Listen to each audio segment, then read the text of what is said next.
NFL this Sunday will be in Philly. Cowboys, Eagles, as big as it gets. NFC East is on the line. If the Cowboys win, they lock up the division. If the Eagles win, they would be in the driver's seat. Dak Prescott says he's good to go despite battling a sprained right shoulder. Now, he has started all 62 games in his career. That's the fourth longest active streak amongst any quarterback. His counterpart is Carson Wentz, playing great of late. He's thrown multiple touchdowns in a season-best 3 straight games after going 5 weeks without doing it. And earlier this week, here on Get Up, Ryan Clark had this thought. This is Carson Wentz's Super Bowl. The last 2 playoff runs they've had was with Nick Foles at quarterback. And so many people question, could Carson Wentz get it done? So for Carson Wentz, if he wins this game, this is his Super Bowl MVP. It doesn't matter what happens the rest of the season. He's won a game that he should not have any business being close in. That was Wednesday here with our friend Ryan Clark, the Super Bowl for Carson Wentz. There is Sal Paolantonio, who was with the Eagles, of course. And Sal, the idea of this being Carson Wentz's Super Bowl, what was your reaction to that in covering the team this week? You know, I heard that from Ryan Clark. I always watch your show, Greeny. I love Get Up, and I heard that from Ryan Clark, and it crystallized it, and that's how the outside world views this. You know, this is the first must-win game for Carson Wentz in his career. It's the first do-or-die game in the month of December.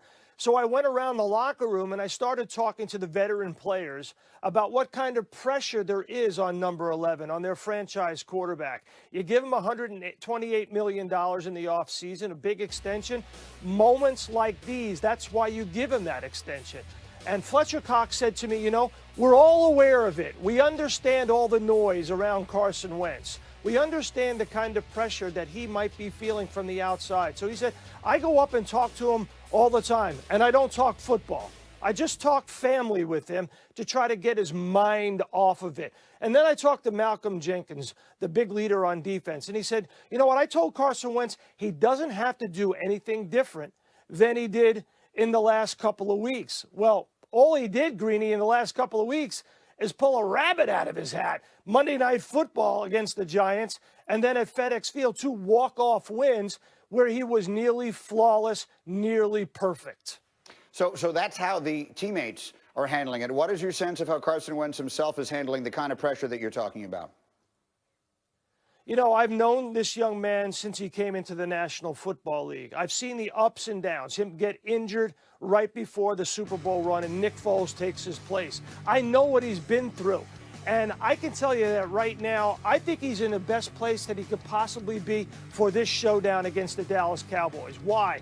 When you look at the film of the last 2 games, I don't think he's felt any kind of pressure. 2 things. One, Doug Peterson has done a good job of doing up-tempo offense. Get to the line of scrimmage, get him under center, snap the football, run the play. And that has really helped Carson Wentz.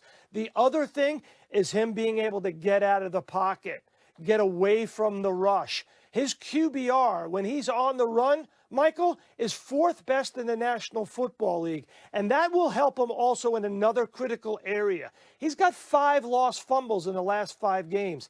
Get him out of the pocket, get him away from the rush, and he's been very good on the run. You all saw that touchdown pass to Miles Sanders, that laser-guided missile to the back of the end zone. That was probably his best pass of his entire career. Get him on the run, and Doug Peterson's done a good job of designing the offense to help Carson Wentz to take the pressure off of him. It's a monster game. We look forward to seeing your coverage all weekend long. Merry Christmas to you and your family, Sal. If I don't see you, thank you very much, as always, and we will see you very soon. Huge game. All right, Bobby Carpenter, the former Cowboy, is here, and I know you've put together a tape that takes a look at one big advantage you see the Cowboys having this weekend. It's going to start with this guy, Greeny. If you look at Zeke Elliott, what he can provide, 60% of his yards against the Eagles in his career have come after contact. Philadelphia has one of the worst tackling secondaries in the NFL. Let's take a look at last week's game against the Rams. They're walking a cornerback down to get that extra 8th man in the box on a little inside run. Here Zeke Elliott does a great job setting up his blockers, great vision to avoid the corner, but he has Eric Weddle coming down, one of the best tackling safeties in the NFL. He sheds him, is able to pull through, pick up the first down and extra yards. Let's look back to the first time they played him.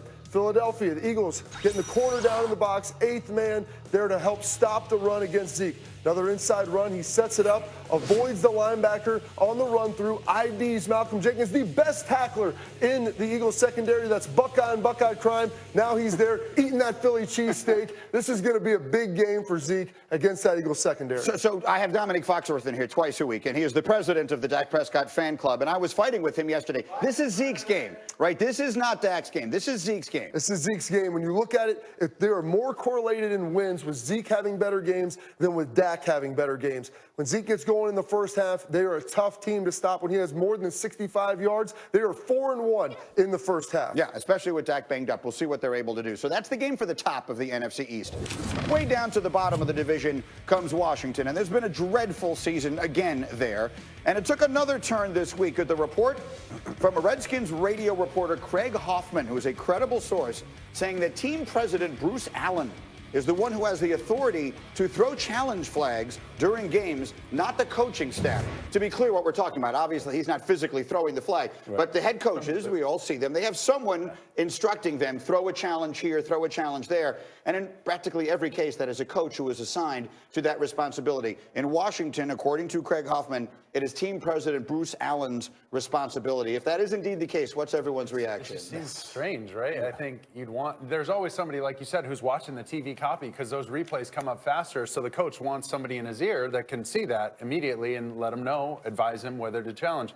But usually somebody with a football background, I would think, either playing or coaching, I would think. Yeah, I'm amazed by it because the coaches, they're day in, day out, live, eat, breathe, sleep football, and they're watching this. So why would someone that's not doing that on a daily basis now all of a sudden come in and take the reins on a Sunday, the most important day, to say we're going to challenge plays? It's crazy. That job is probably the most important job in the entire staff. It's the guy that the head coach implicitly trusts the most, because when you have 15 seconds and the head coach isn't seeing it, right? Do we have it or do we not? Should we go for it or not? Because you're losing a challenge, right, and you're potentially losing a timeout should you lose it. So I don't think do you think Jay Gruden ever really trusts Bruce Allen? Like, that doesn't make sense at all. Crazy. No, look, I mean, the dysfunction of that franchise is overwhelming, and that sort of informs the other point that came up this week, because Urban Meyer is sitting in the owner's skybox last week watching the game with his former quarterback and his former receiver on the field. But it brings up a lot of speculation about Urban going to coach in Washington. Now, Bobby Carpenter, for those who don't know, you went to Ohio State, you host a talk show in Columbus. You know Urban very well.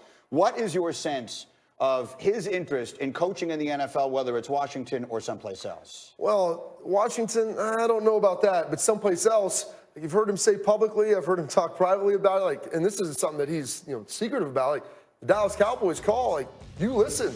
Like, he's about big brands. Look, he's coached at Florida, he's coached at Ohio State. He wouldn't be going to coach at what you would consider a mid-tier NFL job. Like the Washington Redskins, if the setup was maybe different, but the Dallas Cowboys, like, Bobby, tell me why, though. Tell me why the Because of the star on your helmet, Billman. That's the #1 brand. People can say whatever they want. It's the #1 Even at franchise. I understand that, but in the NFL. There's two things that you mentioned that, in my mind, differ. You're talking about a mid-tier franchise, which are the Cowboys. They haven't won anything of significance in God knows how long. Easy. And then you're talking about the brand, which is the star in the helmet. But are So the Cowboys not as good as the collection of their parts? Which is to say, with the right coach, with the talent they have assembled, the names on the backs of the jerseys are well-known names. Could the right coach go in there and they're ready-made to win big next year? No. You don't think so? I don't think so. No. Which part of it are you not buying into? Is They it got the one of the best defense? quarterbacks in the NFL. Move over. I'm going to ignore that for a second. Sanchez loves Dak. I'm not buying into the players being as talented as we are led to believe right now. How about the notion just of Urban? College coaches, as everybody knows, are control freaks by nature. How about the notion of that guy going into an NFL locker room and dealing with those guys? All the players I've talked to who played for him, they love him. They rave about him. They think he's a player's coach. I just don't know how it transfers. I mean, it's so hard to say. It's, is Joe Burrow going to be good in the NFL? Well, it depends where he goes. If he goes to Cincinnati, I don't know. It's so hard to say. Sanchez played for one of the three guys who have won championships on both levels. Pete Carroll, baby. Jimmy Johnson, and Barry Switzer are the only ones who win a Super Bowl and a college championship. To bring this back to the Bruce Allen and throwing the challenge flag, Yeah. Do you think Urban Meyer is going to want to listen to Bruce Allen, the whatever vice president of football But then operations? He's the one that he has to trust? Heck no. But then he's got to deal with Jerry Jones. But in Dallas, That's what I'm saying. yeah, there's a lot. That's what I'm saying. The Money ownership talks, piece. Greeny. Money This talks. will be very interesting to see how it plays out. Meanwhile, we have Is that the mobility function is it's all improving. That's the key. It's the goal. I'll be good to go Sunday. Once I'm in between those lines, I don't know, man. It's the competitive flip switches on. I'll be ready to go. I won't necessarily think, oh, right shoulder, left one's good. Let me hit them. So I'll just go and play. I'll be okay. Now, since he came into the league in 2016, no quarterback has been on the field more than Dak. He's played almost 4,000 snaps, most by any quarterback and the most by any Cowboy at any position during that span. Our Todd Archer covers the Cowboys. He has more. If anybody thought there was a chance Dak Prescott wasn't going to play against the Eagles, the quarterback eliminated the drama. I'm good to go Sunday, he said. How good will remain to be seen, but Prescott said he played through a sprained throwing shoulder multiple times in college, and before a question about his physical style was even finished, Prescott said, won't change. And he hopes the Eagles are more